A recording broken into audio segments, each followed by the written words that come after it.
Hannah's not playing around. Neither's the demon that's inside of her.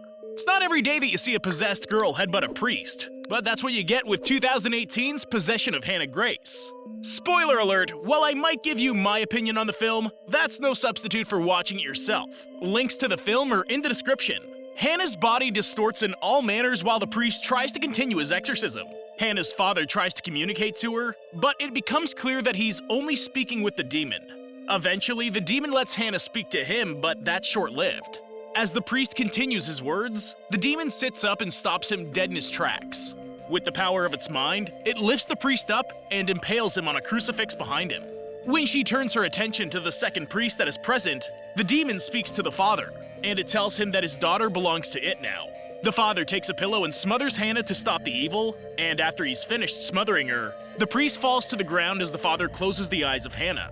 I'm going to say that if all possession movies could start off a little more like this, it might make it a little more bearable to get through them. You know how they teach you to start an essay or a story with a hook? That's it. The next hour could be terrible, but that first 5 minutes has me hoping there's more like it. After the title screen fades out, we cut to Megan Reed, who's working out with a punching bag. Once she's done, she heads to the shower, and she finds out that she got approved for a shift at a local hospital. When she gets to the hospital, she meets with Lisa for an interview, and she gets a rundown for her job specifics before meeting with Dr. Lewis. He explains that they've gone through quite a few employees in the overnight shift, but Megan assures him that she can handle all aspects of the job. On the elevator down, the doctor tries to talk about how creepy the job is, and how it can get to a person. Look, do you want someone to take the job? I get making sure they know what they're getting into, but how much do you have to try and scare someone about working with dead bodies overnight alone? I think it's pretty self-explanatory. When Dr. Lewis takes her through the routine, he explains that she never leaves the premises, even for people who are there to drop off bodies. They have to bring the bodies to her. After getting the job secured, Megan goes about the rest of her day. The next day, Megan goes for a brisk run. I say jog to put it lightly, but this woman's full-on sprinting for what looks to be miles. Her cardio's phenomenal. Not entirely sure that'll help with an evil spirit, though. When it comes time for her shift, she heads into the hospital and meets the overnight security. She meets Ernie, who sits at the desk, and she meets Dave, who tries to become her new friend. After she gets down to the morgue, Megan starts working on some of her paperwork when the lights go out. Motion sensor lights are a great way to conserve power, but who the hell would put them in a morgue? Are you trying to scare off employees? Pay the extra bit and keep the lights on. Soon after, a body gets delivered through the intake door, and things seem to be going smoothly for her first body. She goes through the normal process of signing for the body, taking photos, and fingerprinting the body. She puts the body in storage, and she's done with that one. Hey. Dave here knew the assignment. Every horror movie needs a Dave that's trying to be the sweet guy to get the girl, but he's really actually giving her a heart attack instead. After Megan escorts Dave out, she sits at her desk and starts to get a little bored with the lonely night. After going to the bathroom, she comes out to see a ghost from her past standing in the hallway haunting her. We find out that she was a cop, but she messed up when she failed to shoot a perp that ended up killing her partner.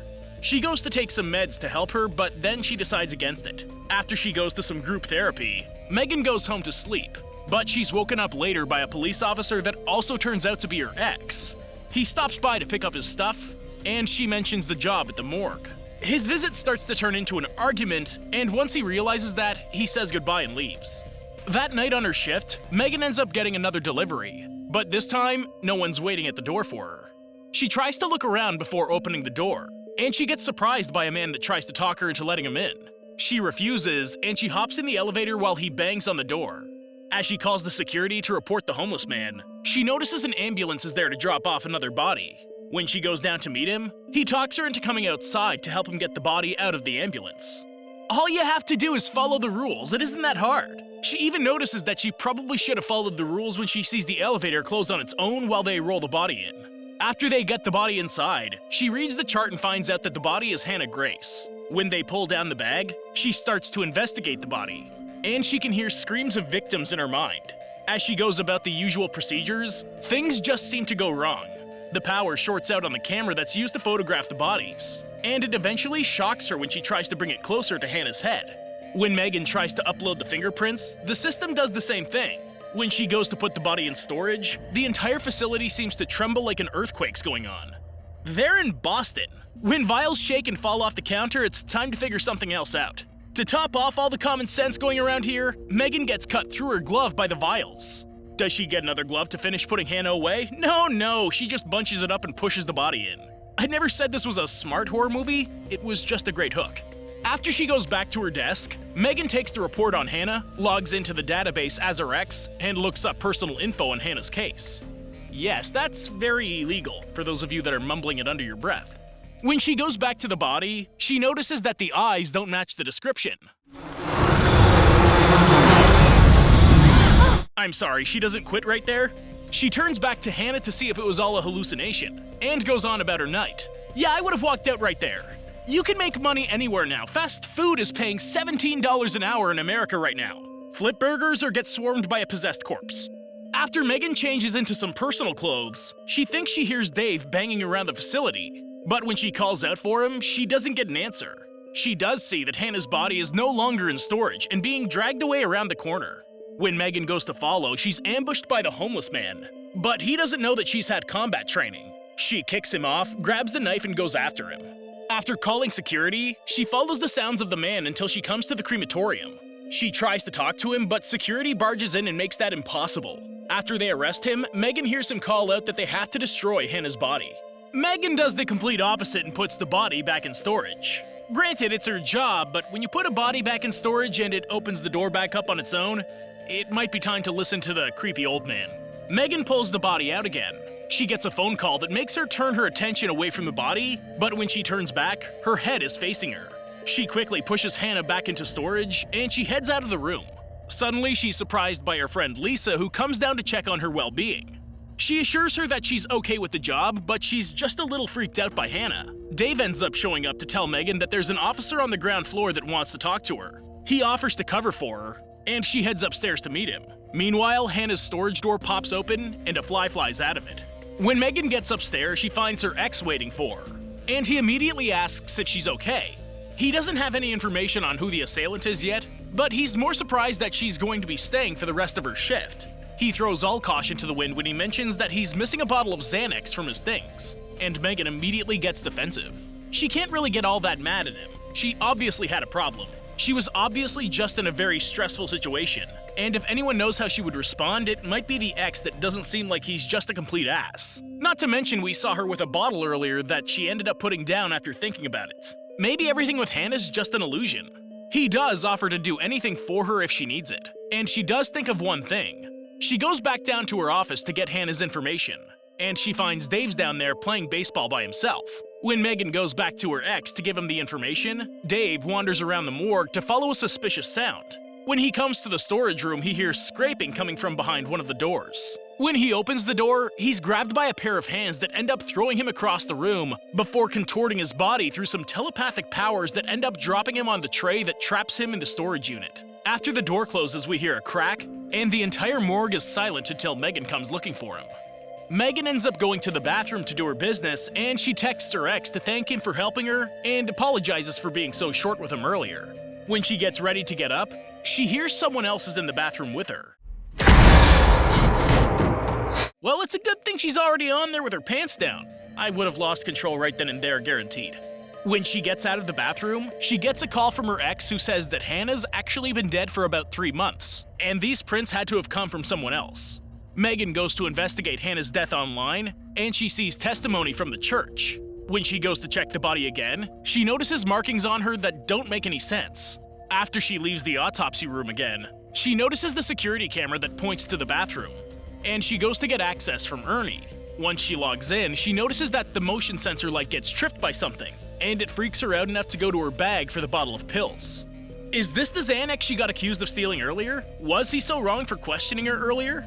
Why was the shadow of a blob enough to make her start popping pills, but the actual physical grimy arm wasn't enough to scare the pants off of her? And her pants were already off! These are important questions! Megan goes to tell Lisa about what she saw, and Lisa comes down to the morgue with her.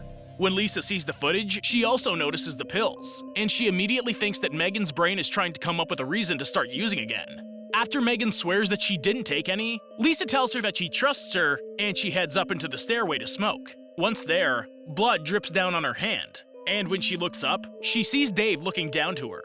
After Lisa goes up the stairs to find Dave, she ends up finding his lifeless body being held up in the corner. and a being crawls out of the shadows and chases her to the roof. She ends up being held up by an unseen power, and we see Hannah's body creaking closer as Lisa dies. Meanwhile, Megan gets another delivery from the man that dropped off Hannah's body, and he asks for help again. This time she's downright adamant that she won't be repeating that mistake. When she brings him inside to look at how Hannah's body seems to be healing itself, he verifies that something weird's going on. Why are you working the night shift at a morgue? Precisely! He means it in the nice way that she's too smart and resourceful for this work, but I mean it in the way of this is a terrible job for an addict with a crippling backstory. After the EMT leaves, Megan calls her ex to admit that she didn't pack his Xanax with the rest of his things, and she's... Me too. Bye. Bye. Oh my god, evacuate the hospital already! Megan turns around and notices that the elevator is going down on its own, but she continues on her way. Meanwhile, the EMT is leaving the intake bay, but he doesn't get far before feeling a thud on top of the ambulance. When he goes to check it out, we can hear Hannah creaking around the parking garage. He spots her the same time that Megan spots her on the camera footage. When Megan comes down to the intake bay, she finds his lifeless body. Then she gets a call from her ex, who says that the man that broke in before just killed the 2 officers that were transporting him. And just then, the man shows up and forces Megan inside at gunpoint. Once they get to Hannah's body, he explains that he's her father, and he tells her exactly what happened with the possession. As they go to burn the body, Hannah comes to life again and burns her father in the incinerator. When Hannah turns her attention to Megan, she tries to get away as quickly as she can. Finally, the ex shows up and I can honestly say that he's an awesome boyfriend, and he better not leave after this again. I don't think Megan's gonna be okay after seeing all of this. The ex makes his way into the morgue just in time to stop Hannah on top of Megan. As he searches the morgue for her, Megan comes to inside of one of the body storage lockers. As she looks side to side, she finds the bodies of Lisa and Dave have been stashed there as well. Eventually, Megan kicks her way free, and her ex and Ernie come to check on her. As they all spot Hannah, the morgue goes into lockdown. Hannah ends up slicing Ernie's throat, and she uses her powers on the ex. As he hangs in the air, Megan grabs his gun and unloads half a clip in Hannah. After Hannah lies on the ground dead, Megan calls the elevator for her ex, and she goes back to the body to finish the job. At least she was smart enough to get the one person that can back up her story out of there. Because as soon as she starts to roll Hannah into the incinerator, Hannah comes to life and grabs hold for dear life. It doesn't work, but at least she played it safer than she has in most of the movie. After things go silent, Megan goes back to the hallway to play with a rubber band ball, and police officers arrive to check the scene. After some time passes, Megan seems to have a better hold on her life, but she also doesn't seem to have forgotten what happened to her in the morgue. Then, the credits roll. This is one of those films that I remember there being so much hype behind it. They marketed the hell out of this movie. While it isn't worth all of the hype it got before it premiered, that's where the marketing team definitely stands out. I still remember the TV spots for this. It's an enjoyable enough possession film and it actually had a few good jump scares. Worth a shot, but not all the hype. Thank you for watching and I hope you enjoyed the video. Don't forget to like and subscribe for more like this one. Comment what you think I should watch next, and I'll see you in the next video.